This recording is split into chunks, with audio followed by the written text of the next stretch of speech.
segala sesuatu yang tidak diawali dengan bismillah huwa afdal.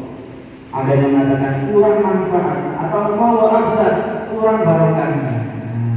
Maka dari itu sebelum kita mulai masuk pada materi kuliah, mari kita baca basmalah bersama-sama dengan harapan semoga apa yang telah kita terima dari pagi sampai nanti jam waktunya selesai diberikan ilmu yang bermanfaat dan berkah. Amin Allahumma. Mari kita baca basmalah bersama-sama. 1, 2, 3. Bismillahirrahmanirrahim.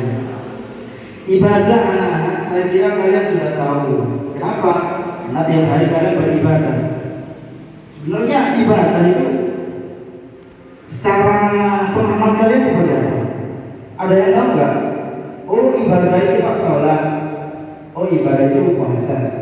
Oh, ibadah itu kalau di bulan puasa tidur pak, ada yang mengatakan.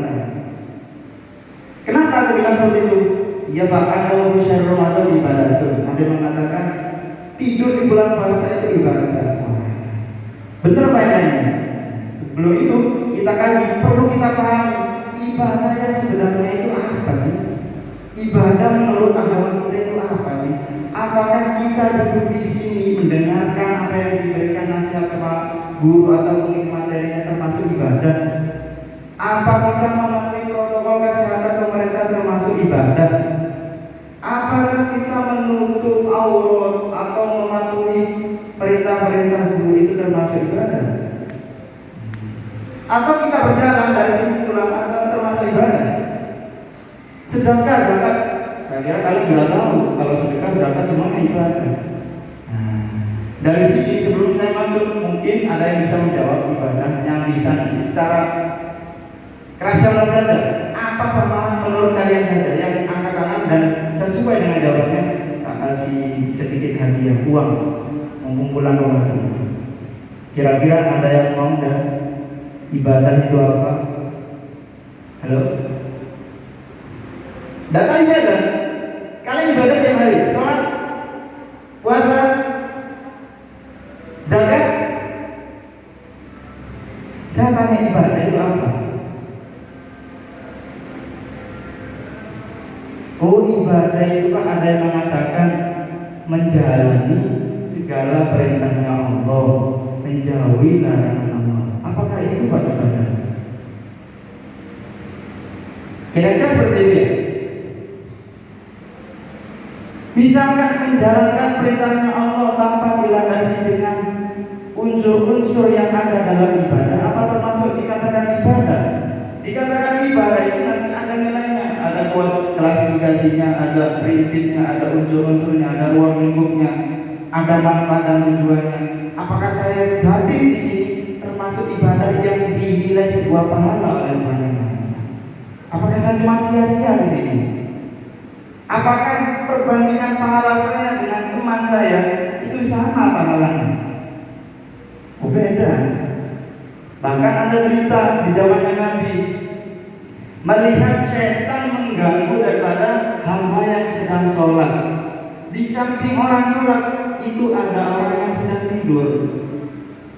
Nanti orang yang mukasyafah diberikan bisa melihat sesuatu yang tidak bisa dilihat oleh orang lain. Melihat setan yang sedang mengganggu orang sholat. Jadi setan iblis, kenapa kamu mengganggu orang yang sholat? Kamu tidak takut sama Allah. Dia ini sedang bermunajat sama Allah. Akhirnya dijawab sama setan, ngapunten Nabi, dia ini sholat tapi tidak tahu caranya. Pokoknya segera Nabi angkat tangan, angkat tangan, waktunya ruku ya ruku, sujud tapi tidak tahu isinya apa, yang dibaca apa, tidak niat. Terus yang tidur ini kok tidak kamu ganggu? Oh, ini Nabi sebelum tidur dia itu membaca doa. Dia itu menjalankan apa yang diajarkan sama jenengan. Saya takut sama malaikat. Orang saya mau ganggu malaikat siapa tuh kayak gini. Nanti kamu bohong malaikat. Lah ini gimana? Allah Akbar. Pikirannya bu bengi nanti yo, bu sore bu berdiri yo. Aduh, HP dikorek aja. Apapun janji kau coba begini. Akhirnya apa? Ibadahnya tetap sah, tapi berkuranglah nilai pahalanya. Dikatakan sah itu apa? Jika memenuhi syarat-syarat konteks ibadah, baik itu secara rukun ataupun secara syarat-syaratnya. Nah, biar tidak terlalu lama.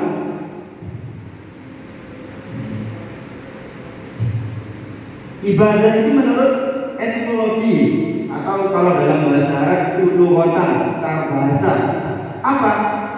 Ibadah secara bahasa berarti merendahkan diri serta tunduk terhadap apa yang diperintahkan Allah. Awas saja nanti ketika post-test setelah acara selesai di penghujung acara jangan sampai kebingungan menjawab, karena tadi sebelum acara ada tes, nanti selesai ada post-test. Kalian pahami, kalian hafalkan, kalian amalkan. Itulah yang dikatakan ilmu manfaat. Saya yakin di sini tidak semuanya sholat kalian sah. Saya yakin. Kenapa? Mungkin ada beberapa rukun yang kalian tidak tahu. Sementara suatu ibadah dinilai sebuah nilai pahala ketika sesuai dengan rukun-rukunnya. Saya yakin. Saya sering mengetes anak-anak di luar WhatsApp. Nama kamu siapa? Sholat kamu apa? Berapa rukunnya sholat? Ada 17. Apa aja? Niat, kemudian takbir, Fatihah. Selain itu apa? Sifat mikir lagi. Aneh ini. Kamu setiap hari sholat, kita sholat. Loh, kamu kok tidak tahu? Kenapa ketika rukun kamu tidak angkat itu rukun? Kenapa ini kalau bukan kalau dianggap rukun? Itu rukun juga bukan masih itu. Atau saya sering bilang nama kamu siapa? Ini Pak. Pacar kamu mana? Anak ini Pak. Kapan mana? Saya sama pacar kamu. Pacar saya Pak. Kalau gitu saya tidak bisa jawab, tidak bisa melanjutkan. Alasannya apa tanya seperti itu? Saya mencari anak-anak sampai mana daripada amalia-amalia yang diamalkan di rumah. Apakah sudah sampai guru-guru yang menyampaikan di kelas setiap hari, ini loh batasan kalian dengan yang murid. Ini loh batasan kalian dengan yang murid. Apakah benar-benar diamalkan? Apa cuma buat pengetahuan saja? Ini sangat penting saya sampaikan. Kenapa? Karena nanti di yaumil mahsyar di neraka adab yang paling benar adalah seseorang yang tahu dengan hukumnya tapi tidak diamalkan. Dia tahu mencontek itu tidak boleh, tapi ittiba sahur kain. Al-Quran mengatakan aman ya'mal mithqala dzarratin syarran. Meskipun sedikit kalian ucapkan, maka kalian lakukan, kalian dengarkan mungkin atau yang lain negatif lainnya, maka itu akan berdampak pada kalian. Tidak ada sedikit pun yang di sini di dunia ini, meskipun satu nafas kalian atau satu kejap penglihatan kalian, pendengaran kalian yang melewati daripada catatan malaikat. Dari sini saya tanya, malaikat siapa yang mencatat amal baik buruk kita? Malaikat siapa? Malaikat yang keras? Kalian tahu apa memang pura-pura tidak tahu? Yang kanan malaikat siapa? Roki itu ngomong. Roki ya, Roki Pak, Roki kemboku gunungan mulia.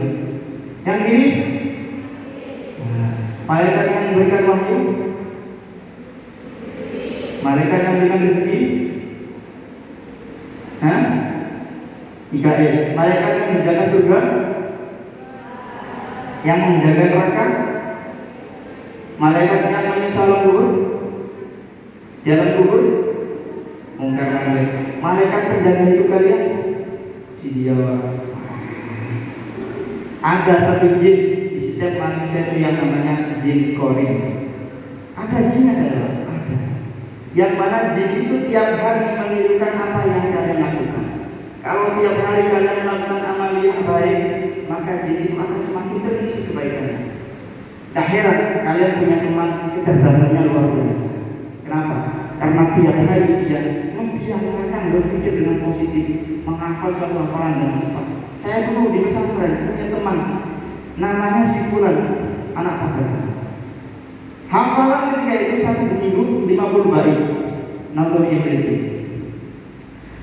Sampai saja kalau saya pribadi itu 1 menit, mungkin ada yang tahu nada di sini. 50 nado ketika masuk ke kelas, gurunya bilang, ya anak silakan setor hafalannya, yang hafal lupa silakan masuk. Anaknya pandang itu tadi yang terbesar itu bingung, tak tahu kalau ada apa. Kenapa? Karena minggu kemarin dia pulang sakit. Tidak, berapa? 50 menit pagi.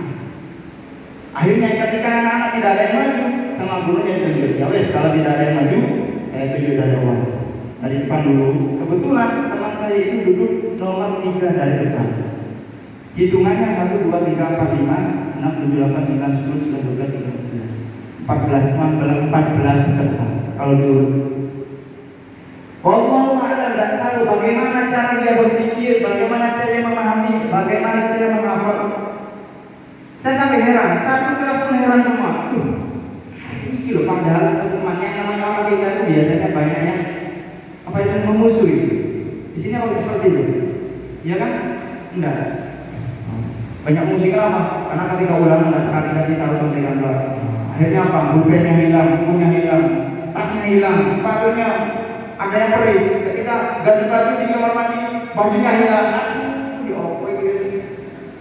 Teman saya ada saudara kenapa? Karena dia memang musuh satu rumah, jadi saingan gitu. Ketika itu disuruh maju, kok kena? Orang di situ ya, malah dengan tangannya sampai hafal kan? Anak-anak itu dengan dia, ya Allah. Tak tahu memang orang tuanya tahfidz Quran, ibunya tahfidz Quran. Kira-kira kita mampu tidak seperti itu?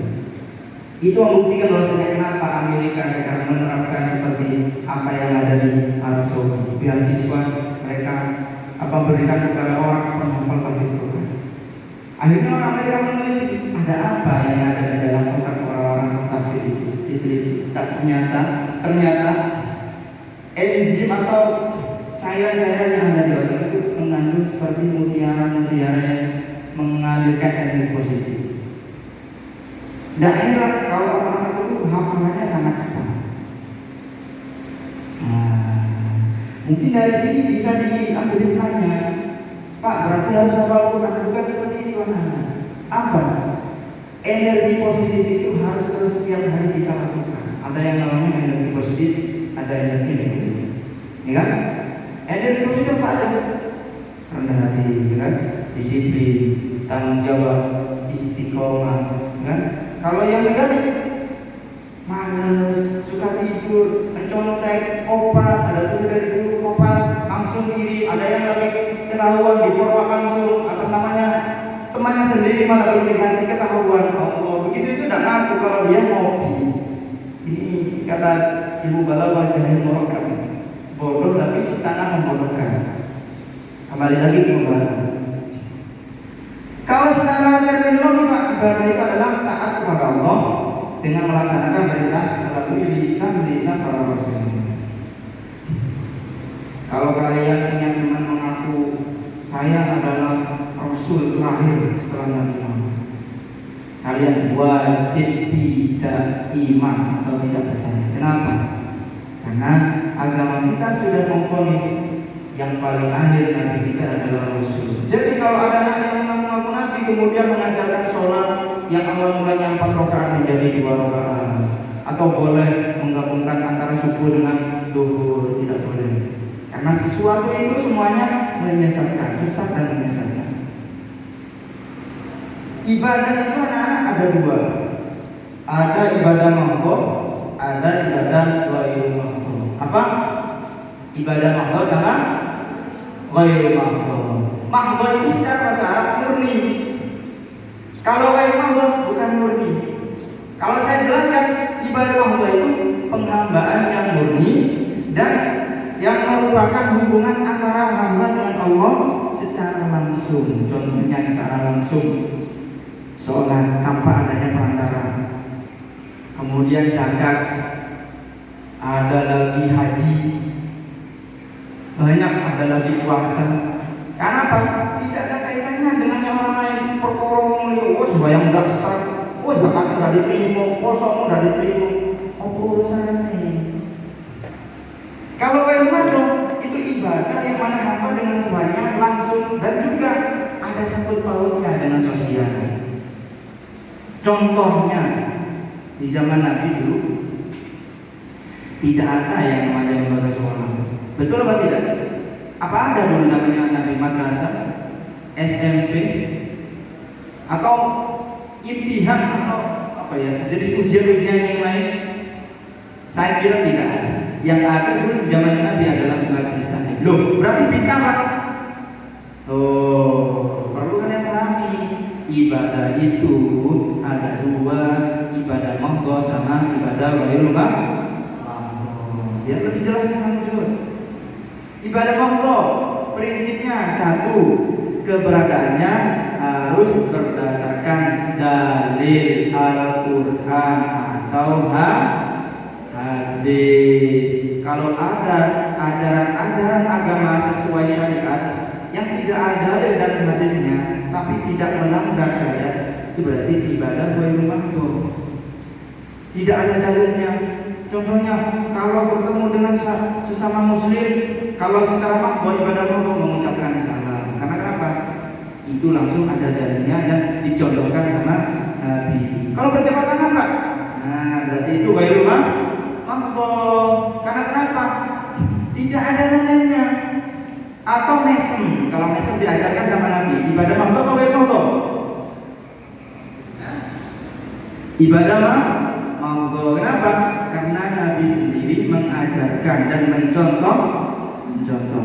Kedua prinsipnya, tata caranya harus berpola kepada Rasul Shallallahu Alaihi Wasallam. Misalkan nih, sholat, kita diwajibkan sholat sama Tuhan sama Rasul tidak diberikan contohnya yang baik. Pasti sholat kita kebingungan. Oh perlu isi, oh takbir isi, baru niat apa niat dulu. Atau puasa juga kebingungan, kapan diawali puasa itu ya? Kapan ya? Apa ada niatnya? Apa tidak usah niat? Apa terserah sahurnya jam 10 pagi, pokoknya bangun tidur. Kalau tidak ada ajaran Rasul, tidak ada ajaran Rasul, maka tidak akan bisa. Nah itu yang dikatakan ibadah monggo. Zakat juga seperti itu. Sampai mana takarannya zakat ini? Oh menurut Islam 2 kilo lebih 75. Lebih enaknya 3 kilo. Kapan dikeluarkan zakat itu? Mulai awal Ramadan sampai menjelang dulu isyamsi munculnya seni subuh-subuh tidak apa-apa. Prinsip yang ketiga bersifat suprarasional atau di atas naluri manusia dan mampu manusia menemukan caranya yang lain kecuali dari Rasulullah. Sholat saja Rasulullah langsung dipanggil sama Tuhan karena saking pentingnya, takut salah kita beribadah. Kadang saya melihat anak perempuan atau laki-laki sholatnya ketika sujud kakinya tidak sesuai dengan rukunnya. Sujud ada rukunnya ada. Ada anggota-anggota yang wajib nempel, kakinya wajib ditekuk meskipun satu saja. Lek incing kok ini, incing. Apa alasannya? Emang sikile Pak, mari perawatan. Dasar segala sesuatu, apapun nilai kemuliaan dalam diri kita ketika sholat, hilangkan sifat seperti itu. Tidak ada harganya. Yang dinilai sama Allah hati, keikhlasannya. Kemudian prinsip yang keempat, asasnya taat yang dituntut dari hamba dalam melaksanakan ibadah adalah kepatuhan dan ketaatan. Bukan karena yang lain. Sholatnya saya karena kenapa? Karena saya takut digebloki sama orang tua. Aku boleh syukur dan sembahyang disiram. Ada yang seperti itu? Ada yang sholat gara-gara takut sama orang tua? Berarti kalau ibadah saya takut sama orang tua, berarti tidak sah Pak. Tidak termasuk ibadah Allah. Akhirnya apa? Nilai pahalanya tidak ada. Sholatnya sah-sah. Makanya ada ibadah itu yang sah dan tidak bernilai pahala, ada yang sah dan bernilai pahala. Prinsip ini harus kalian tahu. Kenapa? Biar ibadah kalian, capek kalian, nafas kalian, lapar kalian, itu bernilai pahala. Ketika nanti di yaumul mahsyar berkumpul dengan semua makhluk, kalian tidak bingung, ya Allah, saya dulu rajin ibadah, saya rajin puasa, saya rajin sholat. Kenapa sekarang kok tidak ada hasil saya? Dijawab sama mereka, orang kamu itu pakaikan ekonomi. Apa artinya? Tidak daftar kamu, tidak sukses, fail semua. Artinya apa? Tidak sesuai dengan prinsip Allah. Tidak karena taat, tidak karena takut sama Allah, karena takut sama orang tua, apalagi takut sama pacar. Aku tidak diani. Contoh ibadah makhluk tadi ada wudu, ya, wudu, tayamum, azan, sholat, membaca Al-Quran, i'tikaf, umroh, dan haji. Ayo coba bareng-bareng dari wudu. Wudu, tayamum, azan, sholat, membaca Al-Quran, i'tikaf, umroh, haji. Diulang lagi. Wudu, tayamum, azan, sholat, membaca Al-Quran, i'tikaf, umroh, haji. Semuanya itu dalilnya jelas, contohnya jelas. Ada yang kurang, Pak? Apa? Ada yang bisa dicontohkan? Contoh saja, mungkin kalian lebih menjabarkan, ada yang belum, Pak, apa?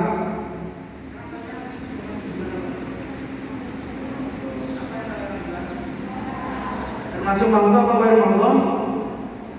Mampu. Atau juga ketika sudah sampai pada waktunya usia untuk merit, apa namanya? Menikah. Apakah itu mampu apa baru mampu? Mampu. Kenapa? Dalilnya jelas. Apa dalilnya? Tangkihu mampu walaupun minan nisa masna wasilasa juga. Nikahlah kalian dengan wanita 2, 3 atau 4. Begitu itu juga mampu. Kalau tidak mampu, cukuplah satu saja baikul, ya, tak boleh lebih, ya baikul. Menikah termasuk mampu. Kenapa? Dalilnya jelas. Nabi juga mencontoh. Yang kedua adalah ibadah ghairu mampu. Prinsipnya seperti apa? Keberadaannya kebalikan daripada ibadah makhluk. Apa? Tidak adanya dalil yang melarang. Ingat, tidak ada dalil yang melarang. Kalau ada dalil yang melarang, contohnya biasanya dilakukan anak mahasiswa-mahasiswi. Apa? Demo yang apa? Yang merusak properti negara atau yang merugikan warga. Ini termasuk sesuatu yang tidak diajarkan. Di zaman Nabi ada demo ada. Siapa, Pak? Ketika Nabi ditinggal oleh putrinya meninggal, Nabi menangis. Akhirnya sahabat komplain sama ulama dikatakan demo. Komplain seperti apa? Nabi katanya kalau susah kita tidak boleh bersedih, tidak boleh bersuruh. Hanya dijawab sama Nabi, saya dan kalian adalah basyarun. Apa arti basyarun? Manusia biasa yang mana punya hati. Lambang air mata ini adalah lambang saya sayang kepada putri saya. Yang tidak dibolehkan sama Allah, tidak ridho atas dimatikan putri saya. Itu yang dilarang. Misalkan semoga orang tua kita panjang umur. Misalkan orang-orang terdekat kita diambil, yang dicintai kita diambil semua. Hanya kita nangis. Boleh kita nangis, tapi yang tidak boleh mempunyai sifat tidak ridho. Ya Allah, aku tak ridho. Kok itu isi cukup, tidak aku. Ya Allah, nah itu seperti itu adalah perbuatan yang sangat tidak. Seperti menolak demo yang tidak diajarkan sama agama. Demo boleh asalkan tidak ada kerugian, justru membawa manfaat. Contohnya pemerintah memberikan undang-undang tidak bisa secara kafah, secara seluruh untuk diamalkan di negara ini. Akhirnya mahasiswa turun. Tidak boleh seperti ini. Kenapa? Karena ini menantang Pancasila, karena ini menantang undang-undang. Akhirnya pemerintah menggagalkan keputusan tadi. membawa kemanfaatan ke masyarakat lain, itu dilarang. Daripada kita diam, mungkin diamnya karena kita tidak tahu pengetahuan. Nah ini loh bukti daripada para ulama mengatakan orang bodoh itu sangat mudah sekali untuk dipengaruhi. Tidak butuh lisan, tidak butuh tindakan, cukup dengan tatapan mata saja. Makanya orang bodoh sama orang pintar tuh dilihat dari tatapan matanya sudah kelihatan. Wah ini kata kayak ini, wah ini cerdas. Bisa seperti itu. Ada orang juga dilihat dari tindakannya, akhlaknya. Tapi kalau zaman sekarang, sepertinya seperti itu, covernya sama semua. Yang membedakannya apa? Kalau saya pribadi, yang membedakan itu adalah kebiasaannya. Kalau jalan seperti apa, ketika sendiri seperti apa jalan. Kalau tidak ada orang yang tahu jalannya itu seperti apa, atau ketika diajak ngobrol, komunikasinya seperti apa. Ibadah ghairul maghdub prinsip yang nomor 2, tata laksananya tidak perlu berpola kepada contohnya Rasul. Di Indonesia banyak ya sekolah seperti ini, kemudian berkomunikasi, tidak ada batasan dalam agama, asalkan tidak melanggar syariat. Berkomunikasi ngerumpi, ngomongi kancane, atau komunikasi di rumahnya si fulan sambil telepon-teleponan. Ini tidak boleh. Atau bersifat rasional, prinsipnya bersifat rasional, secara rasional bisa diakar. Kalau di Indonesia gaya pakaiannya seperti ini, mungkin di luar negara yang lain gaya busananya seperti yang lain yang di video atau di HP itu. Kita tidak boleh menekankan, orang Islam harus pakai baju seperti ini. Tidak boleh begitu. Kenapa? Karena kebiasaan kita dengan mereka beda. Baca sholawat pun juga seperti itu. Di Indonesia baca sholawatnya ya lalawatan gitu. Di Cina lagi beda, di India lagi beda. Makanya itu rasional. Pokoknya tidak dilarang sama dalil, tidak ada dalil yang melarangnya. Pokoknya syariat apa ya? Tidak melanggar syariat. Intinya apa sih menutup aurat itu? Berpakaian itu dia menutup aurat, tidak memperhambar auratnya, kemudian bajunya tidak terlalu ketat. Saya sangat heran. Sepertinya anak-anak ini tidak tahu sampai mana batasan memakai kerudung, atau sampai mana batasan memakai celana olahraga. Saya sampai miris. Yang dosa ini 3 orang di sekolah. Siapa? Saya, Pak Muji, Bu As. Kalau misalkan tidak ada yang menegurnya, kenapa? 1, busananya terlalu sesuai, kan? Kemudian salawi sesuai, dimasukkan. Nah ini menurut kami yang sesuai dengan ajaran agama itu kurang baik. Pak, bagaimana Pak? Ya kalau bisa jangan dikecilkan. Celananya biasa saja, yang dari operasi proteksi seperti ini. Bajunya kalau bisa jangan dimasukkan, dikeluarkan saja biasa. Kemudian produknya usahakan menutupi daripada baju. Biar apa? Dada kalian tidak kelihatan. Kemudian rambut juga. Rambut ini bahaya loh. 1 rambut saja dilihat orang lain. Yang dosa itu ada 5 orang. Siapa saja? Suami kamu kalau punya suami, ayah, adik laki-laki, kakek laki-laki, kakak laki-laki dan kakek laki-laki. 5 orang akan diseret. Awal mulanya masuk surga, enak-enak di surga. Dan tahunya kalian ketika dihisap 1 helai rambut kelihatan. Bil sia-sia. Iya Pak, sia-sianya. Ini bukan saya, cuma saya menyampaikan saja. Semoga ini membantu Tuhan. Yang nomor 4 adalah asasnya ada unsur manfaat.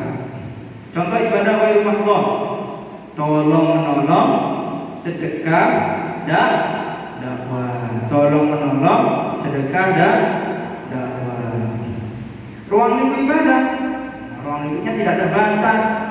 Semua yang ada di alam bumi selama napas dan nyawa kalian masih dalam tubuh kalian termasuk ruangku ibadah. Di mana Pak? Ya di sini, di rumah, dimanapun kalian berada, pokoknya masih ada janji jiwanya. Itu termasuk ruang lingkup. Makanya kalau kata Imam Syafi'i, kalau kalian tidak ingin dicatat amal baiknya, amal buruknya, maka silakan kalian pergi ke luar semesta alam. Maksudnya apa? Bukan urusan Tuhan, karena Tuhan mengurusi semesta alam. Bisa tak seperti itu? Mustahil. Artinya apa? Kita hidup di dunia ini, wa ma khalaqtul jinna wal insa illa liya'budun. Kita diciptakan di dunia hanya untuk beribadah. Binatang apa harus ibadah? Tidak. Kenapa? Karena tidak ada dalil. Jin termasuk ibadah? Ya, kenapa? Karena termasuk ada dalilnya. Setan itu udah istidraj, artinya apa? Dilepas sama Allah. Tidak urus awam setan. Perkara awam tidak mana, perkara tidak mati, perkara awam sakti tidak urus, pakai kebebasan. Tapi besok dari wayai, nak merokok, macam enak-enak. Kalau kita punya teman atau tetangga, hidupnya enak, tidak pernah ibadah, hati-hati. Mungkin ada tujuan lain, maksud lain Tuhan memberikan seperti itu. Tujuan dan motivasi ibadah.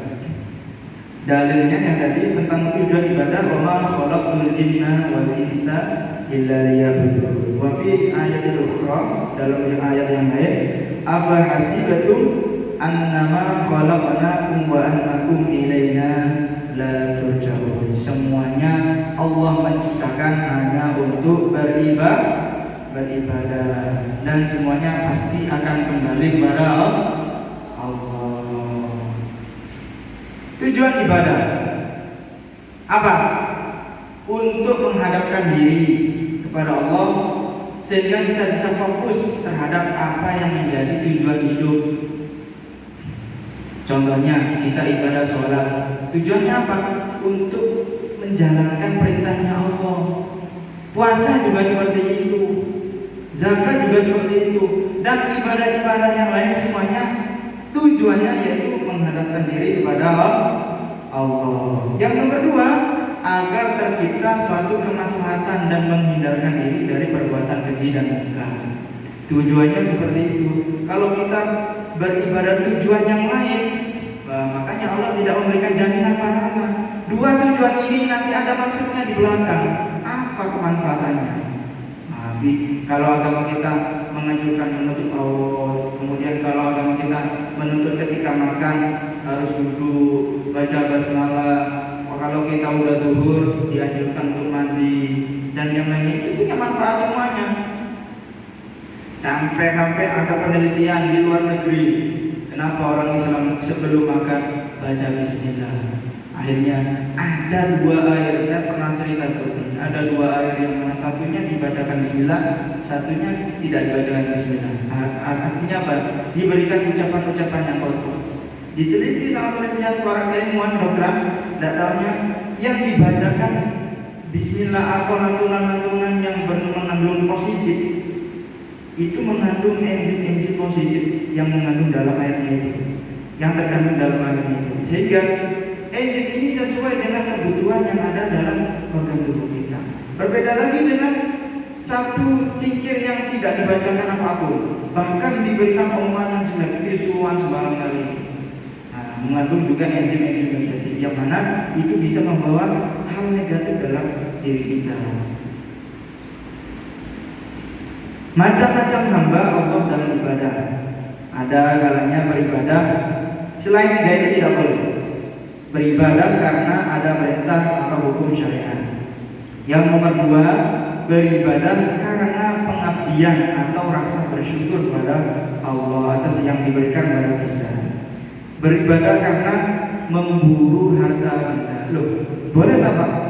Seperti apa? Berdagang. Untuk apa? Untuk kebutuhan kita hidup. Kalau manusia tidak butuh makan, yang mungkin udah meninggal, tidak mungkin manusia tidak makan dan minum itu. Nabi saja berdagang. Nabi saja mencontohkan berdagang sampai saking suksesnya Nabi berdagang sampai impor ke luar negeri. Karena negara Syam itu kalau diibaratkan sekarang bukan dari Pasuruan kemana impornya, udah ke luar negeri. Berarti melambangkan apa? Nabi itu adalah saudagar yang sukses, bahkan punya banyak prajuritnya, pengawalnya. Tapi gambaran profil Nabi yang ada dalam pikiran kita, Nabi itu hidupnya sederhana. Nah, itu loh Nabi kita. Tidak memberikan contoh hidup bermewah-mewah. Segala harta bendanya diupayakan untuk berijtihad fi sabilillah. Sampai Siti Khadijah pun ketika menjelang meninggal bilang seperti ini pada Nabi, apakah saya nanti masuk surga? Akhirnya malaikat Jibril memberikan wahyu kepada Nabi, Khadijah, di surga nanti sangat sudah disiapkan tempat khusus untuk sangat saja. Kenapa? Karena alasan kamu adalah wanita ummul mukminin, ibu daripada orang miskin. Makanya keturunan Nabi yang jadi hamba itu keturunan daripada Sayyidatina Khadijatul Kubro. Sampai saking cintanya Siti Khadijah pada Nabi, bilang menjelang matinya Nabi, andaikan harta saya habis dan tidak ada lagi yang mau dibuat perjuangan untuk Nabi, silakan engkau menggali buku saya dan ambil tulang saya, silakan dibuat untuk berijtihad, boleh dijual. Andaikan dibuat untuk menyeberangi semua lautan, silakan ambil tulang belulang saya untuk dari saya rela saya. Saking cintanya Siti Khadijah pada Nabi. Itu menunjukkan apa? Keromanisannya Siti Khadijah dengan Nabi. Kata siapa Nabi sama istrinya tidak romantis? Udah zaman Siti Khadijah ya, dari awal-awal.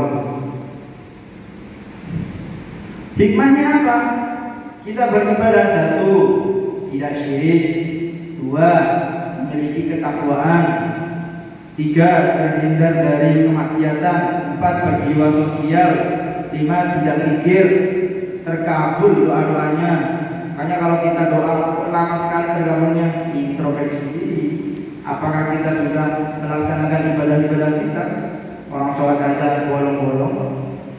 Memiliki kejujuran, berhati ikhlas, memiliki kedisiplinan, dan juga sehat jasmani dan rohani. Nah, ini hikmahnya. Kenapa sih agama kita menunjukkan kalau makan berhenti dulu? Ya, ini adalah membawa kesehatan untuk tubuh kita. Biar apa? Kalau dalam kedokteran pencernaan tidak terganggu, hanya bisa fokus menyerap gizi-gizi atau vitamin-vitamin yang sudah kita jaga. Dan yang lain-lainnya, berjiwa sosial atau juga berhati ikhlas. Kalau kita benar-benar menjalankan apa yang menjadi perintah, insya Allah kita menjadi orang pribadi yang ikhlas, tidak mudah bersikap iri. Jangan wis kalau usah ngono tak kerame, ya wis sakmene, si tak terima ae. Sing penting hati. Segala sesuatu kata Nabi dalam organ tubuh kita itu yang mempengaruhi baik tidaknya itu adalah hati. Sampai para ulama mengatakan, jika satu daging ini baik, maka insya Allah seluruh badan juga baik. Kalau satu daging ini kurang baik, maka bisa dijamin membawa efek negatif pada tubuh kita. Apa itu? Hati. Unsur dalam ibadah, ada ibadah berbentuk pujian atau kalimat thayyibah, ada juga unsur dalam ibadah zikir atau wirid. Ada membaca atau menulis, mendengarkan dan mengajarkan dalil Allah. Ada juga berbagi kepada sesama dalam bentuk zakat, sedekah dan yang lain-lainnya. Ada praktek ibadah sehari-hari seperti sholat. Itu adalah bentuk-bentuk unsur ibadah. Yang saya kira itu sudah tersampaikan semua apa yang menjadi SOP pesantren pada hari ini. Semoga yang singkat ini bisa memberikan penambahan ilmu pengetahuan kita semua dan bisa diamalkan ke kehidupan sehari-hari. Sebelum saya akhiri, saya ingin tahu ibadah itu dibagi menjadi yang berapa? Dua. Ibadah apa? Bantu dan wa'ilmah. Ibadah mahdoh itu apa? Hubungan hamba langsung dengan, kalau wa'ilmah mahdoh, hubungan langsung hamba dengan Allah, dan juga ada kaitannya dengan sesama. Contohnya ibadah pokok, sholat, puasa, haji, umroh, wukuf, wukuf, ya, yang keras, tayamum, terus wudu, terus menikah dan lain-lain. Ibadah yang baru sedekah, tolong menolong, dakwah. Yaitu saya kira sudah cukup untuk materi pada hari ini. Semoga bisa bermanfaat untuk kita semua. Mari kita berdoa bersama-sama untuk kita dan keluarga. Semoga dengan apa yang kita pelajari pada hari ini diberikan ilmu yang manfaat barokah, dan keluarga kita diberikan rezeki yang halal dan barokah, dan diberikan kelancaran segala usahanya. Amin Allahumma amin. Akhiran, wassalamualaikum warahmatullahi wabarakatuh. Terima kasih Bapak Syukur atas materi yang disampaikan kepada anak-anak. Nah, anak-anak sedikit banyak mungkin kalian bisa menyimpulkan sendiri, dan semoga apa yang disampaikan oleh Pak Syukur tadi